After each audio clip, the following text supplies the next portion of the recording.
책에서 보니까 경제는 내려가는데 네. 주가는 올라가고 있다면 주식을 팔면 되고 네. 인버스를 쳐주면 된다 이렇게 쓰셨더라고요. 네네네. 이게 약간 지금의 모습이라고 봐도 되는 걸까요? 그렇죠. 예. 이게 주식시장이 만약에 경제가 좋은 상황이다. 그럼 내려오면 사야 돼요. 왜냐면 경제만 붙들려 있으면 네.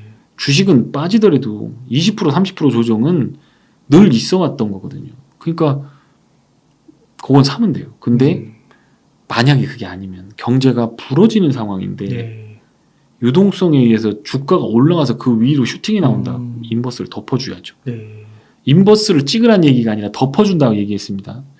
인버스를 덮어놓고 주식을 하는 거예요. 포장 쳐놓고 네. 천장 만들어 놓고 올라간다고 해서 거기서 더 슈팅해서 막 스카이라켓팅해서 지수가 천문학적으로 올라가긴 어려워. 지수라고 하는 건 경제 체력과 관련돼 있는 거고 네. 어느 정도 일정 수준의 레인지는 있거든요. 그러니까 전체적인 경제 이익과 GDP 성장률을 보면 나머지 지수가 어느 정도 바운드리에서 놀지에 대해서는 어느 정도 예측이 가능해요. 그러니까 너무 극단적으로 올랐다 그러면 인버스 덮어주고 내려와서 인버스 플러스 나오면 주식하면 되죠. 커버 전략인 거죠. 네. 저는 여태까지 인버스는 계속 그렇게 해왔습니다. 그리고 지난 5월 이후로 인버스는 친 적이 없어요. 작년 5월 7월 이때 나스닥 11,000선이 부러졌을 때 17,000에서 11,000선이 부러졌을 때 인버스 다 팔고 네. 원유 인버스 치고 천연가스 인버스 치고 뭐 이런 것들을 했지. 네. 그거를 지수 인버스는 12,500에서 13,000, 12,500 이런 데서 치라고 했지. 인버스를 갖고서 돈을 벌으라고 한 게 아니에요. 가드 올리고. 네. 이게 뻗으려면 이게 방패도 있고 이게 있어야 되잖아요. 근데 이건 없어 사람들이 보면. 그리고 이것만 가지고 하려고 그래요. 그렇죠, 그렇죠. 이런 전략들을 꼭 한번 배워보셨으면 좋겠고요. 바쁜데 어떻게 주식만 해요. 이게 그게 쉽게 생각해서 내가 연봉 1억을 받는다. 그러면 지금 금리가 5%가 안 되거든요. 4%예요. 그러면 25배거든요. 그러면 그렇죠. 25억을 집어넣고 여기다 세금까지 하면 30억 집어넣어야 내가 가서 1억 버는 사람이다. 그럼 나는 30억짜리 가치가 되는 거예요. 은행이 30억을 맡겨놓으면 그 돈 가지고 가서 이자를 그만큼 준다는 겁니다. 지들 먹고 살고. 그런데 1억 월급 타면 뭘 하느냐. 이거 주식으로 불려가지고 빨리 단타 쳐고 직장 때려치고 이거 가갖고 얼른 이거 하고. 그게 바보 같은 생각이에요. 캐시플로우를 안정적으로 쫙 끌고 가려면 일에 매진하셔야 되고 네. 그러려고 한다면 일정한 지수 대역에 들어갔을 때 주식을 하기도 하고 팔기도 하고 인버스를 네. 커버도 하고 이렇게 하는 거 필요합니다. 그렇게 하고 어차피 제가 볼 때 그 시가총액 1,000억 500억짜리 막 5배 날라간다고 해서 그거 가지고 주식해서 성공 크게 하기 어려워요. 네. 전체적으로 시장이 대한민국을 먹여 살리는 것들이 막 날라갈 때 거기에 1억씩만 해서 뭐 해도 큰 돈이거든요. 1억 정도만 해도. 그런 것들을 투자를 하려면 안전한 기반에서 해야 된다. 그래서 제가 생각할 때는 조금 인버스 전략 같은 걸 한번 해보는 것도 괜찮을 것 같다 생각합니다. 그 이사님이 이번에 그 살 때 팔 때 벌 때를 보니까 네. 그 쉴 때는 확실하게 쉬고 네. 들어갈 때 들어가라. 그래서 책에 보니까 예. 돈이 있을 때가 아니라 돈을 벌 수 있을 때 사라. 예. 이렇게 강조하셨더라고요. 네네네. 그러니까 이 말을 적용해 본다면 지금은 돈을 벌 수 있는 시기는 좀 아닌 것 같다. 그렇죠. 예. 뭐 저도 이제 직장 생활하고 500만 원짜리 저당 잡힌 인생 살아보고 그리고 그게 이제 앞이 깜깜하고 애기들 이렇게 보고 나면 저 이쁜 것들 저거 나중에 대학교 갈 때쯤 되면 아버지가 능력 없어갖고 어디 가갖고 다른 애들은 MT도 가고 해외여행도 가고 브이로그도 찍고 오는데 우리 딸은 가갖고 식당 가가지고 설거지통에다가 손 놓고 아버지로서 이거 너무 마음 아픈 일이거든요. 그렇게 하고 싶은 부모가 세상에 어디 있습니까? 없죠. 그런데 아버지가 어머니가 주식에 대해서 잘 제대로 공부하지도 않고 이길 수 있는 자리 없는 자리를 하지도 않고 막무가내로 덤비다가 그냥 잘 모아서 은행에다만 넣어놔도 그렇게 안 될 수 있는 거를 10년 20년 그렇게 노력한 걸 그냥 그 자리에서 다 날려버린다니. 이 안타까운 현실 왜 이렇게 되는가라는 거. 제가 이제 여의도에서 제가 잡뻥을 날리는 것 중에 유일한 게 하나가 있어요. 주식 제일 잘한다 뭐 이런 거 시황 잘 맞춘다 이런 거 아니에요. 적어도 고객들은 제가 제일 잘할 것 같아요. 네. 15년 동안 큰 회사들은 손님들이 많잖아요. 고객 신경 쓸 필요 없어요. 근데 제가 천여 명의 고객들은 다 제가 한 땀 한 땀 다 해가지고 다 모셔온 고객들입니다. 영상을 찍든 뭐 오프라인을 하든 이렇게 다 그분들의 어떤 그 구구절절한 사연들이 있어요. 3천만 원, 5천만 원 정말 힘들게 일해가지고 그 돈 조금 벌려서 하고 싶은 게 별것도 아니에요. 애기 자전거 하나 좀 맘 놓고 진짜 아버지가 가슴 펴고 한번 가서 한번 해주고 싶은 거고 고생하는 부인한테 외식 한번 시켜주고 호텔 가서 한번 하룻밤 그런 거 하고 싶은 거예요 사실. 그런데 왜 주식을 그렇게 부안해동 중구난방 이렇게 하냐 이거지. 5천만 원에서 2천만 원 더 번다고 해서 인생 바뀌지 않습니다. 근데 지금 제가 보기에는 이 리세션을 건너고 인플레이션을 건너는 이 상황은 5천이 5억 될 수 있는 기회 같아요. 내 생각에. 그래요. 리세션을 건너면 엘도라도야. 사망의 골짜기, 아골 골짜기를 건너가면 거기서부터는 가나안 땅인 거야 이게. 음침한 골짜기. 음침한 골짜기. 성경에 나오는. 네, 기독교 많아요? 기독교. 저희 어머니 40년 권사님 새벽기도. 우리 어머니는 제가 잘 되는 이유가 자기가 기도해서 그렇다고 하는 그런 건데. 근데 뭐 저는 아닙니다. 근데 네. 이 돈을 벌 수 있을 때는 핵심은 그겁니다. 페드가 얘기를 다 해줘요. 니도 돈 벌어라. 유동성 확 풀어줘요. 금리가 조금 내릴 때 얼른 주식을 안 사면 안 될 것 같죠. 가서 시장의 바텀을 한번 찍어보십시오. 제가 자료는 안 갖고 왔는데 뒤져보면 다 나옵니다. 시장의 바텀은 금리 인상할 때는 안 나옵니다. 동결할 때도 안 나와요. 인하할 때 시장이 바텀이 나옵니다. 다른 말로 하면 금리 인하할 때 시장 더 떨어진다는 얘기예요. 근데 왜 자꾸 금리 인하를 자꾸 기다려? 그 바텀 라인만 잡아서 그냥 ETF나 주식 이런 거 포트폴리오 아니면 자문사 자산운용사 잘하는 데 가서 거기다 맡겨놓으면 50% 100% 알아서 벌어준다는 거예요. 쉬어야지 잘 모를 때는.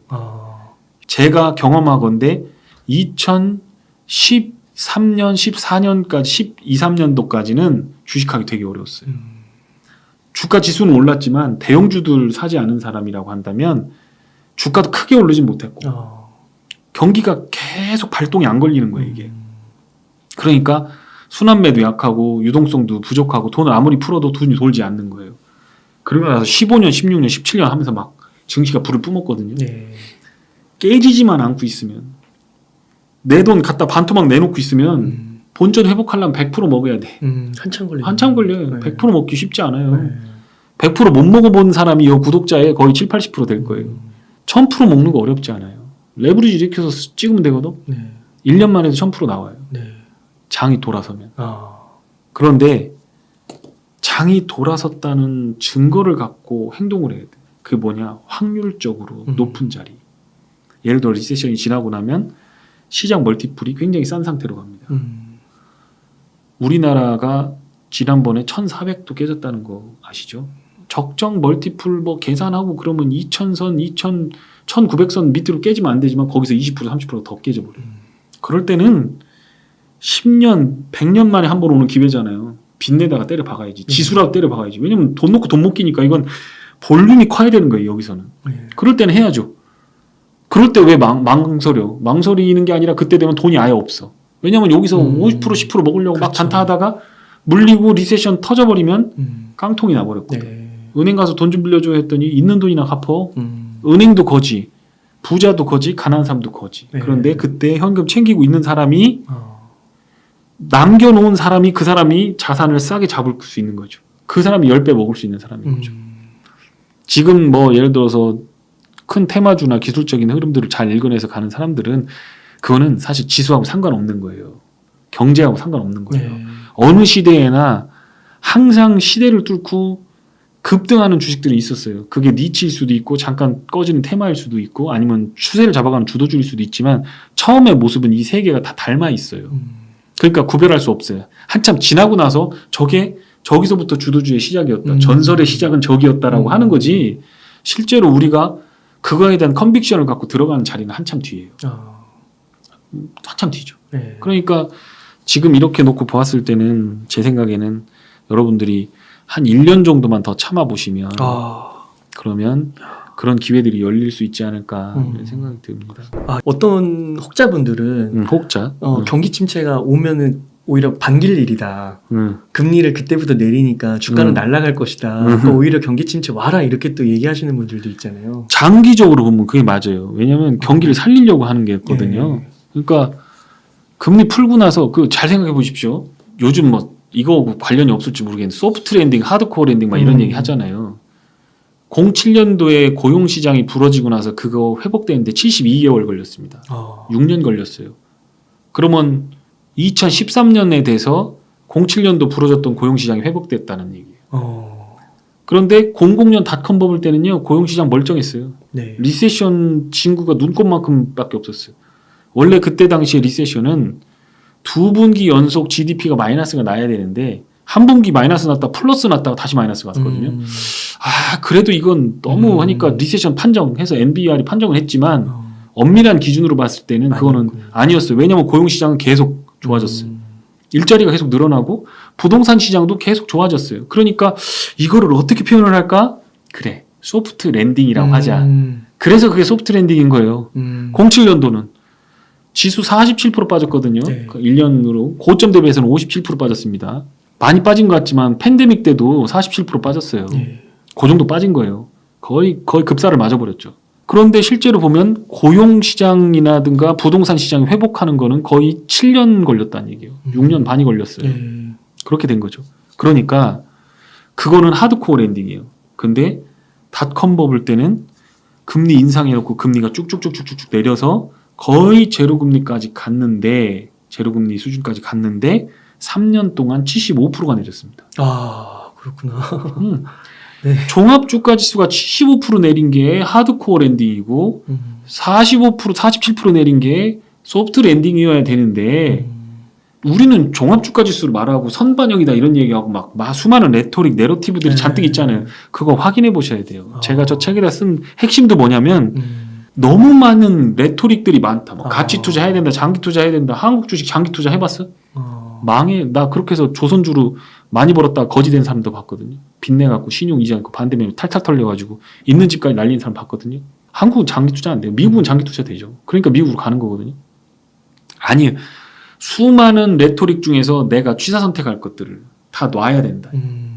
너무 많은 것들을 쥐고 머릿속에 너무 많은 유튜브들이 한몫한 거예요. 책들이 한몫한 거예요. 그러니까 정작 필요한 거 하나 딱 잡을 손이 없는 거예요. 다 쥐고 있는 거예요. 쓰레기 같은 걸 다 쥐고 있는 거예요. 필요한 거 뭐냐? 역사적으로 8번 동안 금리 인하를 하는 거에 가장 기본적인 컨셉은 뭐냐? 경제를 가장 잘하는 페드. 페드보다 더 잘하는 사람은 없어요. 가장 빠른 사람은 없어요. 그 사람들이 어떻게 할 거다라고 예측하는 거지만 그 예측도 틀릴 수밖에 없어요. 그러나 데이터를 보고 실제로 그 데이터를 바꿀 수 있는 능력 있는 곳은 페드밖에 없습니다. 그 페드가 야 아무리 생각해도 얘 죽을 것 같다. 초크 풀어주자. 빨리 CPR 하고 응급실 빨리 보내. 의사 선생님이 전화해. 이게 금리 인하입니다. 의사 선생님 진단서 끊어가면서 지금 있잖아요. 빨리 큰 병원 가보세요. 가갖고 저기 하고 이거 진단서 여기 소견서 써줄 테니까 가져가세요. 이게 금리 인하입니다. 그러면 기업 실적이 부러지겠죠. 네. 어딘가 빵꾸가 나겠죠. 그런 이벤트가 터지기 전에는 금리를 안 내려요. 올려놓고 긴다는 거예요. 반대로 생각해 보십시오. 높은 금리가 나쁜 거냐? 안 나쁘지. 페드든 국가경제든 금리가 높으면 해결할 수 있는 게 엄청 많아요. 노인들, 예를 들어서 국민연금, 기금, 뭐 공제회 이런 애들 산적한 문제 다 해결돼요. 걔들 목표가 5% 금리 준다. 앞으로 캐시플로우 나오는 거 거기다 때려 박아놓으면 끝내주거든요. 굳이 열심히 일할 필요가 없어요. 그 금리가 내려가는 걸 보고 들어가도 늦지 않다. 그렇죠. 네. 이사님 앞으로의 주도주 네. 예상되는 뭐 섹터만이라도 혹시 뭐 몇 개만이라도 예. 어떻게 언급이 되시나요? 아니 다 할 수 있죠. 섹터는 언급할 수 네. 있어요. 종목은 아니에요. 네네. 전장 부품 봐야죠. 전장부품. 전기차. 배터리는 됐는데 전장 부품이 안 될 일은 제로예요. 네. 물론 배터리가 40이면 전장 부품이 25%, 30% 미만일 거예요. 그리고 이 자동차는 생명과 연장돼요. 스마트폰은 깨지면 그냥 리콜해버리면 돼. 근데 이건 가다가 깨져버린다. 그러면 사람이 죽어버려. 네. 그러니까 여기에 들어가는 부품들은 무조건 레퍼런스 있고 위너 테이크 올 소사이어티가 될 가능성이 상당히 높아요. 전장 부품 공부 무지하게 열심히 하셔야 될 것 같아요. 제 생각에. 뭐 그중에서 우리나라가 해먹을 수 있는 게 별로 없어요. 자, 그러면 옛날에는 자동차 본네트 딱 열어보면 거기에 요런 강관 요런 걸로 다 했고 막 그 냉각수 옮겨주는 거 거기다가 막 인젝션 주고 윤활유 넣고 막 하는 막 크랭크 축이 막 움직이면서 그걸 오버헤드 캠으로 해갖고 막 눌러주고 막 하는 그런 것들을 해서 기기장치 딱 했잖아요. 근데 이제 그게 뭘로 바뀌냐면 전자로 바뀌어요.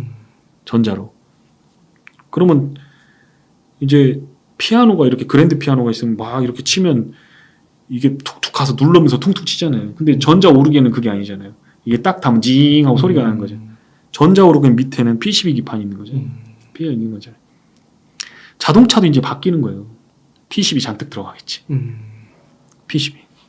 그 다음에 그 컨트롤, PCB를 컨트롤해주는 컨트롤 유닛 들어가겠지. 네. 우리나라에 못해. 미국에 다 해. 미국에 6개 업체. 과점이야. 텍사스 인스트루먼트, 뭐, 시아고, 엑시온, 뭐, 다 그런 애들이. 딱 보고 있다가, 이거 되네. 그 펀드만 또, ETF만 또 아주 깔쌈하게 만들어 놨어. 요것만 살래? 이렇게 자동차 부품, 그거 이제 거기 들어가는 거가 이제, 전력 반도체 같은 거. 반도체가 막 쓰이다 보니까 저항값도 쓰고 그러면 안 되니까 전력 반도체 같은 거. 전장 부품을 파보면 거기 막 카메라 들어가 자율주행 하려면 들어가야지. PCB 기판 들어가야지. 할 게 너무 많아요. 그러니까 그런 쪽에서 일타 먹는 애들이 분명히 갈 거예요. LG전자가 대장이 되는 거죠. 가전제품 만드는 회사가 아니라 돌아다니는 가전제품을 이제 하는 회사이기 때문에 LG전자나 삼성전기나 이런 것들 잘 보셔야죠. 그게 지금 LG전자나 에코프로 같은 그런 흐름이 나올 수 있다. 그 다음에 에너지 구조 전환은 무조건 봐야 된다. 신재생이 잠깐 머뭇머뭇하고 있는데 그게 왜 그러냐?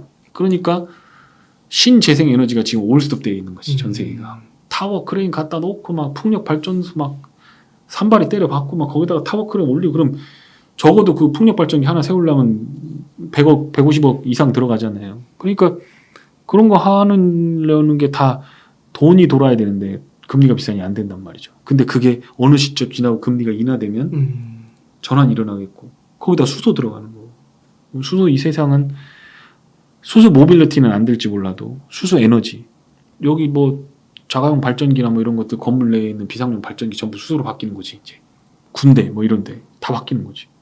괜찮잖아요. 에너지 구조 전환 잘 보셔야죠. 섹터 반도체 저는 삼성이 잘 할 거라고 봅니다. 삼성이. 네. 근데 그것도 구조 전환이에요. 디램 이제 끝났잖아요. 다 따라왔어.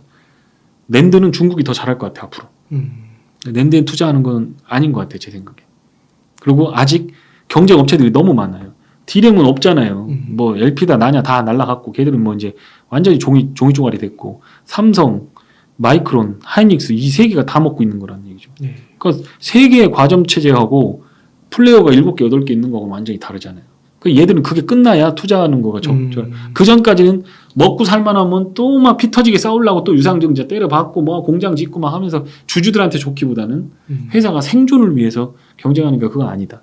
근데 지금 TSMC하고 파운드리 쪽에서는 삼성하고 이 두 개가 붙는 거거든요. 이거는 못 이겨도 2등이거든요.